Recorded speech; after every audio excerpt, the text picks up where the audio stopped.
प्रधानमंत्री होंगी, कई विपक्ष के दिग्गज नेता होंगे, महागठबंधन की बात भी होगी, लेकिन अब एक ऐसा मुद्दा जो इस देश की राजनीति की धुर्री बन गया है, एक ऐसा मुद्दा जो इस समय बहुत ज्वलंत है, एक ऐसा मुद्दा जिस पे लगता है 2019 का चुनाव जाके टिक गया है, एक ऐसा मुद्दा जिसने विपक्ष को एकजुट कर रखा है और सरकार को यानी मोदी सरकार को खूब परेशान कर रखा है, वो है दलित। और क्या दलित इस समय भारत की राजनीति की धुर्री है और ये दलित 2019 के इस चुनाव में किसके साथ है, इस पे बात करने के लिए मेरे साथ कई दिग्गज इस मंच पे मौजूद होंगे। मेरे साथ बहुजन समाज पार्टी के नेता, वरिष्ठ नेता, प्रवक्ता सुधीन भदौरिया साहब हैं। भदौरिया साहब, मेरे साथ भारतीय जनता पार्टी की ओर से गृह मंत्री राजनाथ सिंह के पॉलिटिकल एडवाइजर और राष्ट्रीय प्रवक्ता डॉक्टर सुधांशु त्रिवेदी साहब हैं। मेरे साथ लोक जनशक्ति पार्टी के नेता चिराग पासवान साहब हैं, जो कि मेंबर ऑफ पार्लियामेंट भी हैं।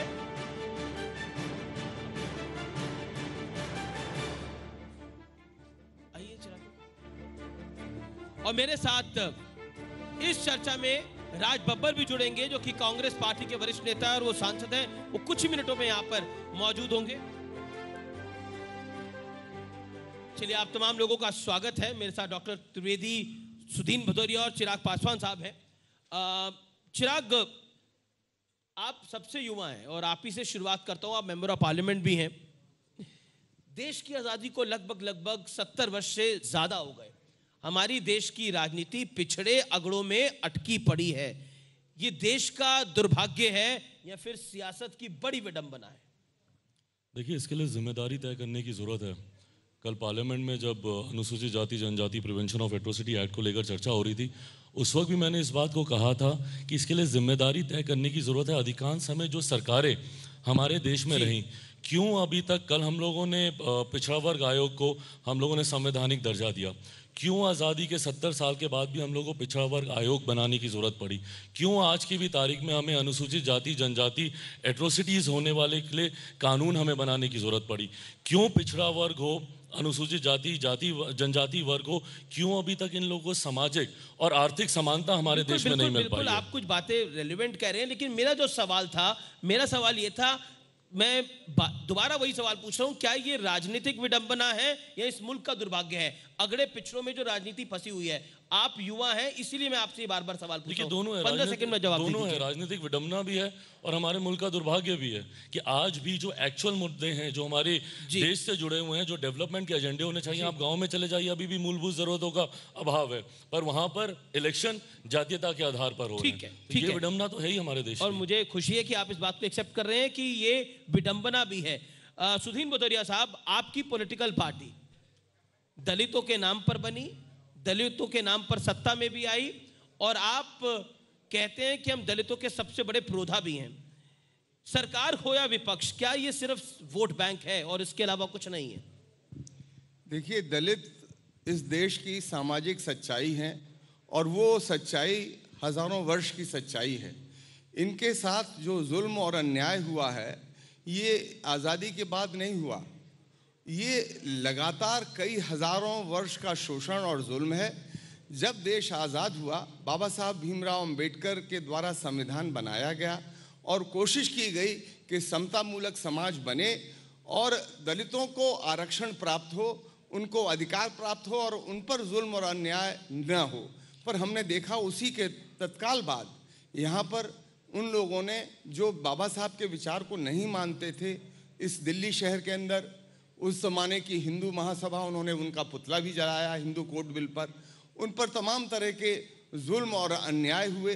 और मैं ये भी कहना चाहता हूँ कि बहुजन समाज पार्टी उस विचार को लेकर बनी जो मान्यवर काशीराम और बहन मायावती जी ने बनाई, और वो आज तक, जब वो नहीं रहे उसके 20 वर्ष तक, जब ये विचार ठंडा पड़ा हुआ था, उसको जीवित किया, उसमें जान फूंकी और इस मुकाम पर ला दिया कि आज उन्होंने अपने आंदोलन से 89 में पहले बाबा साहब भीमराव अंबेडकर को विश्वनाथ प्रताप जी से भारत रत्न दिलवाया। उन्होंने मंडल कमीशन, 6 महीने यहीं बोट क्लब पर बहन मायावती बैठी थी, जिससे मंडल आयोग और उस समय यहाँ पर चिराग पासवान है, मैं इन्हें याद दिलाना चाहता हूँ, इनके पिताजी भी उस समय विश्वनाथ प्रताप जी के साथ थे। और ये सब तब संभव हो पाया जब इनका अथक प्रयास था। इसलिए ये अब हम समझते हैं कि इसको हम निर्णायक परिणति तक ले जाएंगे। अब मोदी सरकार से क्या तकलीफ है आप लोगों को? मोदी सरकार से तो बहुत तकलीफ हमको केवल नहीं है, ऊना के उन जो दलित हैं उनकी नंगी पीठ पर जिन पर कोड़े बरसाए गए उनसे पूछिए क्या तकलीफ है। सहारनपुर में जो दलित मारे गए उनसे पूछिए कि क्या तकलीफ है। जाकर पूछिए पूरे देश में जब बारात निकाली जाती है तो घोड़े से घसीट बारात मार आज ही दिया निकाली जाता जाती है है 2000 दलितों को, उनसे क्या तकलीफ है? 2014 के बाद बारात लगाने में तकलीफ है या फिर 1947 से तकलीफ है? नहीं, 1947 नहीं, मैं तो महात्मा बुद्ध के समय से कह रहा हूं। पर इन लोगों ने उस विचार को पोसा है, पाला है, और ये लोग, बाबा साहब ने मनुस्मृति को जलाया और ये लोग उस विचार को मानते हैं। ये पोषक हैं वर्ण व्यवस्था के, इसलिए हमारा संघर्ष है, वर्ण व्यवस्था को समाप्त करेंगे हम लोग। सुधांशु, देखिए विपक्ष मुखर है और ये कहा जा रहा है कि दलित का आंदोलन खड़ा होगा और मोदी सरकार निपट जाएगी 2019 में। आपके लिए बतौर प्रवक्ता नेता ये कितनी बड़ी चिंता है? क्या हम ये मोदी सरकार के आखिरी 8 महीने देख रहे हैं? देखिए, अभी भदौरिया जी ने, जो बहुत वरिष्ठ और आदरणीय व्यक्ति हैं, उन्होंने जो बात कही उसमें विरोधाभास स्वयं दिख गया। एक तरफ क्या कहा, हजारों वर्षों से चली आ रही व्यवस्था और समस्या 4 साल में आ गई। यानी आप स्वयं देख लीजिए कि हजारों सालों से चला आ रहा था मगर सारी प्रॉब्लम 4 साल में दिखने लगी। दूसरा उन्होंने कहा मनुवादी व्यवस्था के पोषक। मैं आप लोगों से पूछना चाहता हूं, इस देश में आज भी एक ऐसी जगह है जिसमें कहा गया है कि सफाई कर्मचारी का बेटा सिर्फ सफाई कर्मचारी ही बनेगा, वो पोस्ट ग्रेजुएट भी होगा तो किसी दूसरी सर्विस के लिए अप्लाई नहीं कर सकता। वो कौन है? कश्मीर में वाल्मीकि समाज के लोग। उसका मुद्दा कौन उठाया? सिर्फ हम लोग, दलितों के स्वयंभू चैंपियनों ने नहीं उठाया। यदि दलितों का आरक्षण छीनकर दूसरे वर्ग को दे दिया गया अलीगढ़ मुस्लिम विश्वविद्यालय, जामिया मिलिया इस्लामिया में, तो दलितों के स्वयंभू मसीहाओं के होंठ सिले रहे। अब मैं ये बात भी कहना चाहता हूं, ये हजारों वर्षों वाली बात से मैं सहमत नहीं हूं। कारण सब प्रमाण बोलता हूं। यदि ये जो कहा जाता हजारों वर्षों से था, तो महर्षि वेद व्यास और महर्षि वाल्मीकि आज की परिभाषा के अनुसार क्या है? दलित वर्ग में आते हैं। संत थिरुवल्लुवर, संत रैदास, संत कबीर, नामदेव, इतने पूज्य संत। आप स्वयं बताइए, महाराजा बिजली पासी, महारानी उदा देवी, और खुद क्या कहा गया, भीमापुर कोरेगांव किसके लिए है?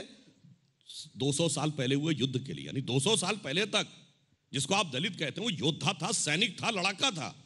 गुलामी के काल का वो कलंक जो हम धोने का प्रयास करते हैं, क्योंकि हमारी सोच है अंत्योदय, अंतिम व्यक्ति का उदय। हमारी ये सोच है उगा सूर्य कैसा कहो मुक्ति का ये उजाला करोड़ों घरों में। कुछ कहना चाह रहे हैं? अब मैं ये इसमें सिर्फ एक वाक्य कहना चाहूंगा। 10 सेकंड। 10 सेकंड में आपसे सिर्फ ये पूछता हूं, दलित बस्तियों में काम करने वाला देश का सबसे बड़ा संगठन कौन है? Seva Bharati, which is an RSS affiliated organization. Schedule tribes के बीच में काम करने वाला सबसे बड़ा संगठन कौन है? Vanvasi Kalyan Ashram, which is an RSS affiliated organization. ये होता है शांति से काम करना। और इसका उलट क्या होता है? जब मायावती जी बनी थी मुख्यमंत्री, हमें याद है 1995 में KD सिंह बाबू स्टेडियम में शपथ ग्रहण समारोह हुआ था। पूरा स्टेडियम किन नारों से गूंज रहा था? बाबा का जो मिशन अधूरा मायावती करेंगी पूरा। और वो मिशन कहां हुआ? मिशन नोटों की माला नोटों के बैग में दबकर अटक गया और दलित वहीं का वहीं अटका हुआ रहे। सुधांशु जी, भदौरिया साहब, राज बब्बर साहब आ गए हैं, मैं उनको भी बुलाना चाहता हूं मंच पे। राज बब्बर साहब मौजूद हैं।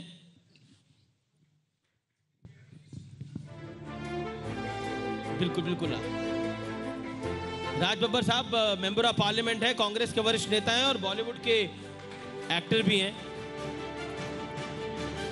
भदौरिया साहब, आप अब जवाब दे दीजिए। हूं कि हाथ कंगन को आरसी क्या और पढ़े लिखे को फारसी क्या। आप हमारे जनपद में चलिए और वहां पर देख लीजिए। आप किसी भी मेरे गांव में जा सकते हैं और मेरी जरूरत नहीं है, आप स्वयं जाकर देख लीजिए। वहां के दलितों से पूछ लीजिए बहन मायावती जी के आने के बाद क्या हुआ और मोदी जी के शासन में क्या हुआ। और मैं आपको एक चीज और मैं बतला दूं, ये कह रहे हैं बाबा साहब तो जब देश गुलाम था, जिस प्रकार से उनके साथ व्यवहार हो रहा था इस देश के अंदर, पूरे देशवासियों को, और उन्होंने लिखा है। और फिर इन्हीं लोगों ने जब यहाँ पुतला रामलीला मैदान में जलाया बाबा साहब भीमराव अंबेडकर का, हिंदू महासभा और उनके साथ उस जमाने की भारतीय जनसंघ के लोग उनके विचार को कुचलने की पूरी कोशिश कर रहे थे, पर उस विचार को हम लोगों ने कुचलने नहीं दिया गया। और हम इसको, मैं आपको एक चीज और मैं बतला दूं एक वाक्य में, ये कितनी भी कोशिश कर लें, ये जो कहते हैं कि हर जब मौका आता तो कह देते हैं जुमला था, अब ये ला रहे हैं SC/ST एट्रोसिटीज एक्ट, ला रहे हैं कि हम पिछड़ों को एक कॉन्स्टिट्यूशनल स्टेटस, अब तो कह रहे हैं हम पिछड़ों के साथ खड़े हैं। ये लोग नहीं, इनसे जब पूछा जाएगा कि लागू क्यों नहीं हुआ, तब कह देंगे वो तो जुमला था। इन्होंने पहले रोजगार को जुमला कर दिया, किसानों को जुमला कर दिया, गरीबों को जुमला कर दिया, महिलाओं के साथ जो शोषण, यौन शोषण के जो किस्से आ रहे हैं, ऐसा आजादी में कभी नहीं हुए थे। सुदीन जी, राज बब्बर साहब जुड़ गए। राज बब्बर साहब, आजादी को लगभग 70 साल से ऊपर हो गए। हमारे देश की का दुर्भाग्य है या ये बड़ी विडंबना है सियासत की कि हम अभी अगड़े पिछड़ों में उलझे पड़े हैं, और इस देश की सियासत 2019 में भी दलित की ओर जा रही है। मुझे बहुत अफसोस है कि आपने ये सवाल किया, क्योंकि इस सवाल को अगर समझना है तो आपको 5000 साल पहले की उस व्यवस्था के ऊपर जाना पड़ेगा। ये आज की बात नहीं है।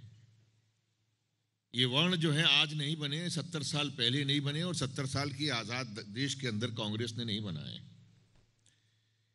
ये वर्ण प्रथा जो है ये 5000 साल से चली है,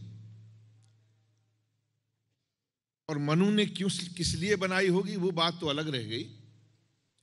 लेकिन मैं ये कहना चाहूंगा आपसे कि जिसको भी अगर आप देखेंगे, जितने भी काम करने वाले, हाथ से काम करने वाले लोग थे,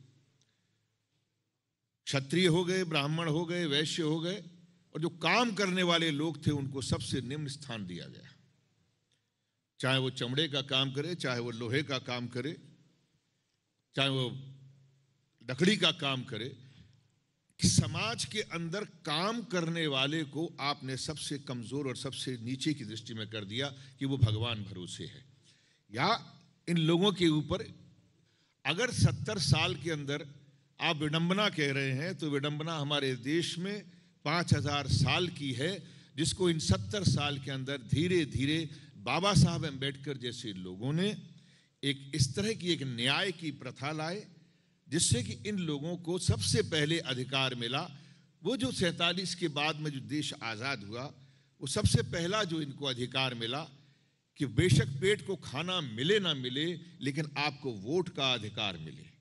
और ये वोट का ही अधिकार है कि आज मुझे खुशी है इस बात की कि हमारे बीच में चिराग पासवान साहब, एक नौजवान जो है, उसकी कोई जात, उसका कोई धर्म, उसकी कोई बिरादरी नहीं पूछ रहा, बल्कि देश के सबसे बड़े संसद के अंदर, पार्लियामेंट के अंदर आज वो सांसद के रूप में है। और आज कोई फैसला करने के लिए बाबा साहब ने ये फैसले का अधिकार दिया। तो इस 70 साल के अंदर फैसले का अधिकार मिला, और कई ऐसे अधिकार मिले जिससे उनको बराबरी में आने का एक रास्ता मिला। बब्बर साहब, तो क्या माना जाए कि दलित 70 साल से सिर्फ वोट बैंक ही है, और 2019 में भी वोट बैंक है, इसीलिए पूरा गेम प्लान सेट हो रहा है दोनों तरफ से, सरकार की तरफ से भी और विपक्ष की तरफ से? आप बिल्कुल निश्चिंत रहें, आज की तारीख में जिसको आप दलित कह रहे हैं, वो मजबूत शख्स, वो समाज का मजबूत अंग आज वोट बैंक नहीं है, बल्कि बड़े बड़ों के सिरों से ताज उतारने की ताकत रखता है। इसलिए आप उसको बैंक ना कहें, बल्कि ये कहें कि आज अगर कोई बैलेंस शीट अगर तैयार होगी, तो उस बैलेंस शीट को इनके बिना, इस मजबूत ताकत के बिना आप उस बैलेंस शीट को ठीक नहीं कर सकते। चिराग पासवान साहब, तो उस बैलेंस शीट में आप विपक्ष की ताल में ताल मिला रहे हैं, या फिर आपको ऐसा लगता है कि केंद्र सरकार ने जो SC/ST कानून में बदलाव कर दिया है, अब बैलेंस शीट में आप मोदी सरकार की तरफ हैं? क्योंकि धमकी तो आपने भी खूब दी है। नहीं, देखिए, धमकी नहीं दी, इस बात को मैं बहुत स्पष्ट रूप से बोलूँगा। मेरा विश्वास हमारे प्रधानमंत्री पर निरंतर रहा और जब जब मैंने इस कानून को यथावत स्थिति में लाने की मांग भी की थी, उस वक्त भी मैंने इस विश्वास को जाहिर करते हुए ही ये मांग की थी, क्योंकि विश्वास था इससे पहले भी अनुसूचित जाति जनजाति से जुड़े हुए जितने भी विषय थे, हमारी आज की सरकार ने, देखिए, सिर्फ एक भ्रम फैलाने का प्रयास किया जाता है एनडीए सरकार को लेकर। निरंतर ये कहा जाता है कि सरकार दलित विरोधी है, दलित विरोधी है। कौन फैला रहा है भ्रम? कौन फैला रहा है? पूरी तरीके से विपक्ष की जितनी भी पार्टियां, खासतौर पर मैं कांग्रेस की बात करूंगा, इन 70 सालों में 55 साल तक कांग्रेस का शासन रहा। निरंतर इनके द्वारा ये भ्रम फैलाया जाता है कि भैया अगर हकीकत में अगर वीपी सिंह की सरकार के बाद किसी सरकार ने अनुसूचित जाति जनजाति के लिए सबसे ज़्यादा काम किया है तो हमारी आज की एनडीए सरकार। 1989 में जिस एक्ट की हम लोग बात कर रहे हैं, पहली बार 1989 में वीपी सिंह जी की सरकार में 22 प्रावधानों के साथ ये कानून बना। आज उस प्रावधानों में 25 और एट्रोसिटीज़ हम लोगों ने ऐड की, 47 प्रावधानों तक ये प्रिवेंशन ऑफ एट्रोसिटी एक्ट को लेकर हमारी आज की एनडीए सरकार गई। भले वो सांकेतिक रूप में वीपी सिंह जी की सरकार ने उस वक्त डॉक्टर बाबा साहब भीमराव अम्बेडकर को भारत रत्न देने की बात हो, उनकी तस्वीर 89 तक डॉक्टर बाबा साहब अम्बेडकर की तस्वीर तक पार्लियामेंट में नहीं थी। कांग्रेस अगर अपने आप को अम्बेडकर साहब जी की बहुत बड़ी अनुयायी समझती है या उनकी अनुसूचित जाति जनजाति की हितैषी समझती है, उनकी तस्वीर तक नहीं थी। तो तमाम जो कार्य उस वक्त वीपी सिंह जी की सरकार ने किए वही आज हमारी सरकार कर रही है। भले उनके जितने भी जगहें हो उनको चिन्हित कर कर राष्ट्रीय स्मारक बनाने की बात हो, मऊ में जहाँ पे उनका जन्म हुआ, लंदन में जहाँ पर उनकी पढ़ाई हुई, अलीपुर रोड जहाँ पर, ये सारे सांकेतिक कदम होते हैं जो आप सम्मान देते हैं अनुसूचित जाति जनजाति की तरफ। पर चिंता तब होती है जब कांग्रेस इन सब चीज़ों की बात करती है। 89 के बाद भी निरंतर कांग्रेस की सरकार रही, 2014 तक नरसिम्हा राव जी की सरकार रही, गुजराल साहब की रही, देवेगौड़ा जी की रही, मनमोहन सिंह जी की रही, पर उसमें तो कुछ कार्य नहीं हुए इनके लिए। आपने भ्रम फैलाने की बात बोली, मैं एक एग्जांपल देता हूं। राज बब्बर साहब, राहुल गांधी साहब विपक्ष के बड़े नेता है, कांग्रेस के अध्यक्ष हैं, वो कहते हैं SC ST एक्ट रद्द हो गया। कहीं ना कहीं एक मिसगाइड करने की कोशिश करते हैं। और जैसा चिराग पासवान ने बोला कि कांग्रेस सबसे ज्यादा भ्रम फैला रही है और उन्होंने ज्यादा कुछ करा नहीं है। देखिए, हम लोग सब किसी न किसी पार्टी के सदस्य हैं। सदस्य नहीं है तो कम से कम हम जिम्मेदार लोग हैं अपनी अपनी पार्टियों के। उन्होंने क्या कहा है और उनकी अपनी जिम्मेदारी है, जिस पार्टी के साथ में उनका रिश्ता है और जिस पार्टी की सरकार में उनका रिश्ता है तो वो अपनी बात कहेंगे।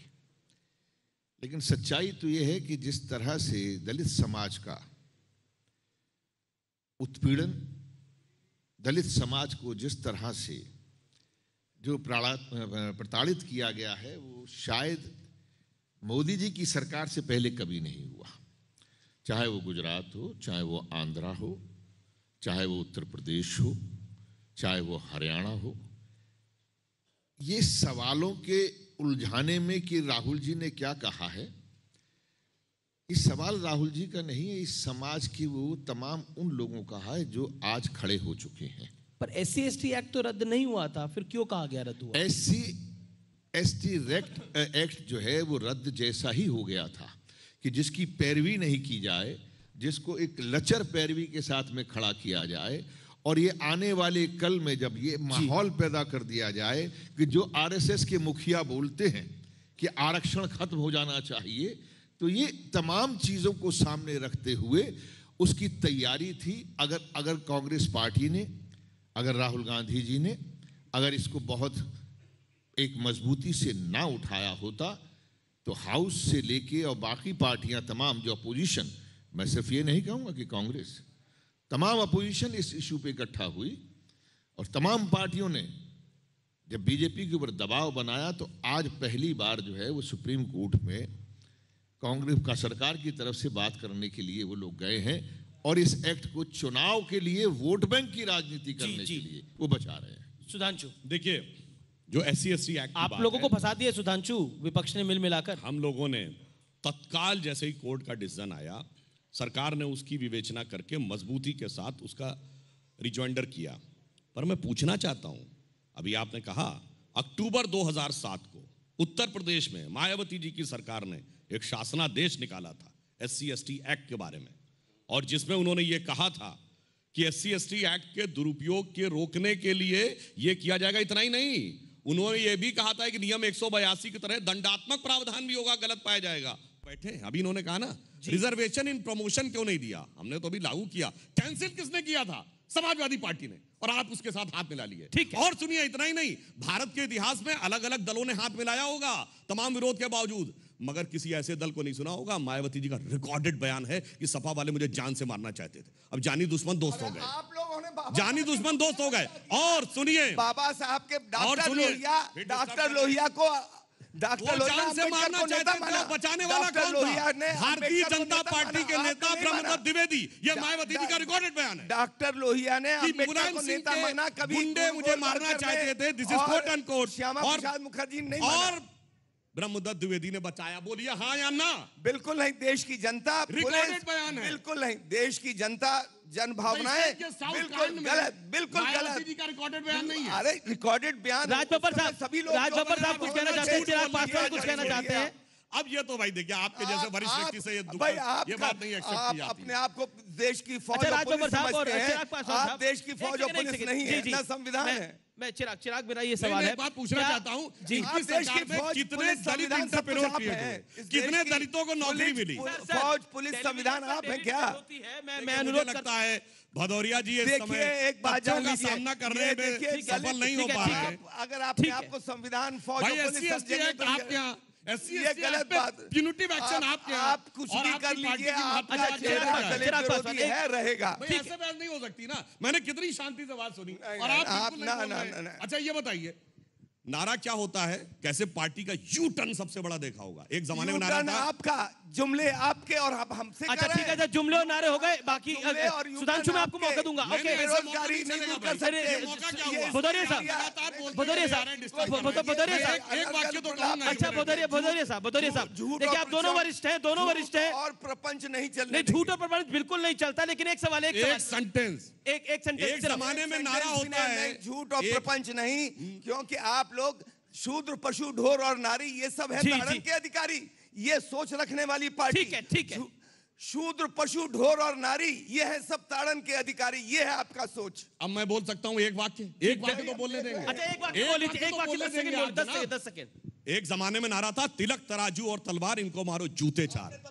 अरे मान लिया, सेंटेंस बोल, फिर आप डिस्टर्ब कर रहे हैं। मुख्यमंत्री इसीलिए माना था क्या? मुख्यमंत्री इसीलिए माना था आपने? भदौरिया जी आप क्या कर अरे रहे हैं? भाई आपने मुख्यमंत्री, मेरा वाक्य तो पूरा होने दीजिए। और जब अपना हित बदल गया तो नारा क्या हो गया? ब्राह्मण शंख बजाएगा, हाथी बढ़ता आप जाएगा। ताकि वाह भाई वाह। और सुनिए, 2007 में नारा क्या था? सर्व समाज भी चाहते हैं, हम उनको भी चाहते हैं। नहीं, अब आप गलत बोलते नहीं, आप नहीं, एक जमाने में बसपा का नारा, चढ़ गुंडन की छाती पर, मोहर लगाओ हाथी पर। और आज आप गोदरा करें, किसके लिए था? गोदरा सपा करें के लिए। आप और आज क्या नारा हो गया? मुजफ्फरनगर करें, लिंचिंग करें, वो बहुत अच्छा ठीक है। अब आप दोनों राज अच्छा। सर मैं भाई या तो आप कंट्रोल करिए। नहीं, मैं तो कंट्रोल कर रहा हूँ, पर कंट्रोल में कहा रहे हैं आप नारा लोग। जानते क्या हो गया? इनका लिंचिंग राज सब ठीक है। गुंडे गलत है, हाथी पे चलेगी गोली छाती पे। लिंचिंग राज ठीक है आपका। अच्छा, और दूसरी बात, चिराग पासवान, होने दें। चिराग आप चाहते हैं नहीं, मायावती ये जी चाहते हैं कि लिंचिंग हो, हम लिंचिंग नहीं होने देंगे। एक वाक्य तो कटिबद्ध पूरा नहीं, करना है। एक लिंचिंग sentence नहीं, आप नहीं, पूरा आपके करना है। लिंचिंग को हम नहीं चलने देंगे। अरे लिंचिंग मत चलने दीजिए, वाक्य तो पूरा नहीं, करना है। ये विचार का, चाहे विचार का लिंचिंग हो, चाहे विचार का लिंचिंग हो, वो भी नहीं चलेगा। हाँ, विचार का नहीं चलेगा। विचार मायावती का जी, लिंचिंग बिल्कुल नहीं चलेगा। ये मंच इसके लिए नहीं है कि आप विचार का लिंचिंग करें यहाँ। मायावती जी ईश्वर के नाम की शपथ नहीं लेती हैं, मगर मंच से खड़े होकर नारा लगता है, हाथी नहीं गणेश है, ब्रह्मा विष्णु महेश है। अच्छा ठीक है, राजबब्बर साहब, बोलिए, गलत है क्या? 10 सेकंड में एक सवाल का जवाब दे दीजिए। क्या मोदी के खिलाफ मायावती को आप प्रधानमंत्री पद का उम्मीदवार देखते हैं? अगर विपक्ष खड़ा करता है तो पासवान साहब क्या करेंगे, बताइए। देखिए, हमारे राष्ट्रीय अध्यक्ष तो खुद ही पहले कह चुके हैं कि 2019 में प्रधानमंत्री पद की कोई वैकेंसी है ही नहीं। 2019 में पुनः हमारे आज के प्रधानमंत्री फिर से देश के प्रधानमंत्री बनने जा रहे हैं और उनके साथ पूरे समाज का उनको समर्थन है। ठीक है, ओके। राजबब्बर साहब, मायावती को बतौर प्रधानमंत्री आप देखते हैं 2019 में राहुल गांधी से ऊपर? से बात कर रहे हैं जी, और कांग्रेस का एक जिम्मेदार शख्स होने के नाते, सदस्य होने के नाते, मेरा अगर कोई प्रधानमंत्री का कैंडिडेट है, कांग्रेस का कोई कैंडिडेट है, तो वो राहुल गांधी है। लेकिन जब राहुल गांधी जी ने स्वयं इस बात को कह दिया है कि हमारा पहला लक्ष्य प्रधानमंत्री की रेस नहीं है, हमारा पहला लक्ष्य किसी भी तरीके से जनता के उस जो एक आज की तारीख में जो उनकी चाह है, जो उनकी उम्मीद है कि बीजेपी को सत्ता से हटाया जाए, सबसे पहले हमारा इस लक्ष्य को पूरा करना है। और उसके कांग्रेस बाद प्रधानमंत्री पद को लेकर थोड़ी डरी क्यों हुई है? आप चिंता कभी मत हाँ कीजिए। कहते हैं, कभी ना कहते हैं। आप लोग फालतू में उन लोगों के एजेंडा लेके घूम रहे हैं जो खुद डरे हुए हैं। आप मुझे बताइए, जो कांग्रेस मुक्त का नारा लगा रहे थे, अब कांग्रेस से वो इतना डरे हुए हैं कि रोज कांग्रेस की बात कर रहे हैं, जी जी, है ना। अब इतने परेशान है वो लोग, चिराग तो पासवान जिन परेशान लोगों के आप नारे लगा के क्यों उनके उन्वान, उनके नारे, उनके एजेंडे को क्यों आप बार बार बोलते हैं? चिराग कुछ कहना चाह रहे हैं। मैंने कहा महागठबंधन में 1 दर्जन से ज्यादा खुद प्रधानमंत्री के दावेदार है। जब जब आप वो तस्वीर देखेंगे ना, जहां सब एकता दिखाने का एक कर्नाटक, बेंगलुरु कराने का एक कोशिश कर रहे हैं, वहां पर उस मंच पर देखिए मायावती खुद प्रधानमंत्री की दावेदार, ममता बनर्जी जी खुद प्रधानमंत्री की दावेदार, राहुल जी खुद बोल चुके हैं, चंद्रबाबू नायडू खुद दावेदार हैं। तो जिस मंच पर 1 दर्जन से ज्यादा खुद प्रधानमंत्री के दावेदार हो, वहां पर किसी एक का नेतृत्व स्वीकार करना असंभव है। इसीलिए ये महागठबंधन कभी संभव ही 15 नहीं। सेकंड, फिर मैं रैपिड फायर राउंड शुरू कर रहा हूं। मैं एक बात कहना चाहूंगा, बड़ी गलतफहमी है कि आपके मंच से ये तय हो जाएगा कि कौन प्रधानमंत्री। और बहस तो हो जाएगी। नहीं, सुन लीजिए, बहस काय की बहस है? ये बहस थोड़ी है, ये तो ये एक बड़ी ऑर्गेनाइज तरह का ये एक एजेंडा है जो बार बार चल रहा है और हर चैनल पे चलेगा। इसमें कौन सी परेशानी की बात है? और ना तो अगर ये बीजेपी सोचती होगी या बीजेपी के एलाइज सोचते होंगे कि प्रधानमंत्री जो हैं वो मोदी जी होंगे, या पिछली बार मोदी जी बना दिए गए, बीजेपी ने बनाया। प्रधानमंत्री बीजेपी नहीं बनाती है, या प्रधानमंत्री जो है मंचों पर या जो है आज के एलाइज नहीं बनाएंगे, प्रधानमंत्री बनाएगी जनता। और जनता से ऊपर अगर कोई सोचेगा तो मुझे लगता है कि उसका अहंकार है, और वो अहंकार इस जनता के सामने टिक नहीं पाए। मैं अब रैपिड फायर, राज बब्बर साहब ने बहुत अच्छा कहा। रैपिड फायर राउंड देखिए, जी, ऐसा नहीं कि किसी ने प्रधानमंत्री की बात कही। याद करिए कर्नाटक चुनाव में राहुल गांधी जी खुद ही बोल दिए थे कि अगर कोई परिस्थिति बनेगी तो मैं बनने को तैयार हूं, यानी खुद ही कह दिया मैं तैयार हूं। और हकीकत क्या थी कि वहां तो प्रधानमंत्री विषय ही नहीं था, विषय था मुख्यमंत्री, और बन गए कांग्रेस के उप मुख्यमंत्री। यानी चले थे चौबे छब्बे बनने, रह गए दुबे बन के। अच्छा, फिर जो प्रधानमंत्री पद का दावा था तो देवगौड़ा जी को छोड़कर किसी का समर्थन नहीं नजर आया। शरद पवार जी यूं, ममता जी यूं, मायावती जी यूं। तो आखिर में उन्होंने कहा ठीक है, मजबूरी का नाम राहुल गांधी, मैं तैयार हूं। तो उनके लिए वही वाली लाइन आती है कि टूटे हुए ख्वाबों ने ये हमको सिखाया है, दिल ने जिसे पाया था आंखों ने गंवाया है। रैपिड मैं फायर एक जवाब जरूर देना चाहूंगा। मेरे ख्याल से आप लोग इतना तो समझ ही लेते होंगे कि सवाल का जवाब क्या है। वो बात दूसरी कि आप दिखाते क्या है, क्योंकि मैं इस मीडिया का आदमी हूं, मैं जानता हूं क्या कहा जाता है और क्या दिखाया जाता है। और ये दिखावा और कहना, उसमें जितना आपने चाहा वो रख दिया। अगर कोई मुझसे पूछ रहा, जैसे अभी आपने लगा दिया कि मैंने कह दिया प्रधानमंत्री, मैं तो इस बात को कह रहा हूं कि कांग्रेस पार्टी के नाते मेरा ये फर्ज बनता है जी जी, और मेरा ये धर्म है कि प्रधानमंत्री जो है राहुल गांधी होंगे जी। लेकिन अगर जो भी परिस्थितियां बनेगी, राहुल गांधी ने साफ कहा है, यही बात उन्होंने वहां भी कही थी सर कि मैं, अगर मेरी पार्टी ने मुझसे कहा है कि मैं, लेकिन जो भी परिस्थितियां बनेगी, और ये शब्द आपने भी कहा है, और मुझे खुशी है इस बात की कि सुधांशु जी गलत नहीं बोलते हैं, कम से कम उन शब्दों को याद रखते हैं। इन्होंने स्वयं इस बात को कहा है कि बाकी परिस्थितियां बताएंगी। राजबब्बर साहब, ये शब्द राहुल जी ने कहा था सर, अब किसके समय जवाब में कहा समय फिलहाल इतना ही है, लेकिन रैपिड फायर राउंड का शुरू करते हैं। आपके पास, आपको वैसे बड़ी सारी तख्तियां उठाते होंगे, लेकिन ये येस और नो की तख्ती है, इसमें येस और नो का ही जवाब देना है, और मुंह से नहीं बोला, सिर्फ तख्ती उठा के जवाब दे देना है। तो शुरुआत आपसे करता हूं, क्या प्रियंका गांधी जो लोकसभा चुनाव लड़ेंगी, येस और नो? अब नो है, अच्छा कुछ नहीं है, मतलब आप कुछ कह नहीं सकते। चलिए, उसके बाद अगला सवाल, क्या सदन में आंख मारकर राहुल गांधी ने गलती की? सदन में आंख मारकर राहुल गांधी ने गलती करी, येस और नो? आपको क्या लगता है कि मैंने आंख मारकर मैंने गलती की? मेरे पिताजी ने कई बार मुझे आंख मारकर समझाया, मेरे मित्रों ने मुझे आंख मारकर कई बार येस और नो बता दीजिए ना सर। अभी मुझे वहां से एक मित्र ने कहा कि आंख मार के कि ये जो गलत कह रहे हैं वो सही है। बात खत्म हो गई। आंख मारने का मतलब कुछ नहीं होता जी। अच्छा, उसके बाद सुधांशु त्रिवेदी, आपकी बारी। क्या मॉब लिंचिंग की घटनाओं से बीजेपी को नुकसान हो सकता है, और बड़ा नुकसान हो सकता है, येस और नो? नहीं, येस और नो बताइए ना।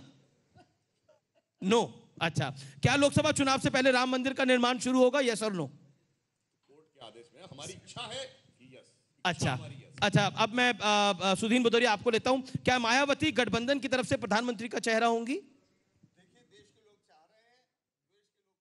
यस और नो? सर भाषण नहीं, यस और नो। हमारी पार्टी चाहती है, अगला सवाल, क्या अखिलेश यादव ने उत्तर प्रदेश में अब तक की सबसे बेहतर सरकार चलाई है? यस और नो? ये कोई प्रश्न नहीं है, ये प्रश्न आपके लिए हो सकता है। ऑडियो नहीं आ रहा आपका, माइक लेके बोलिए ना। अखिलेश, जवाब बोलिए। आज की चुनौती सबकी विपक्ष Yes की or no? एकता है। आज की चुनौती विपक्ष की यानी एकता जवाब है। नहीं है। ओके, चिराग पासवान, सीधा सवाल आपसे यही है, क्या रामविलास पासवान नीतीश कुमार से बेहतर मुख्यमंत्री होते? यस और नो?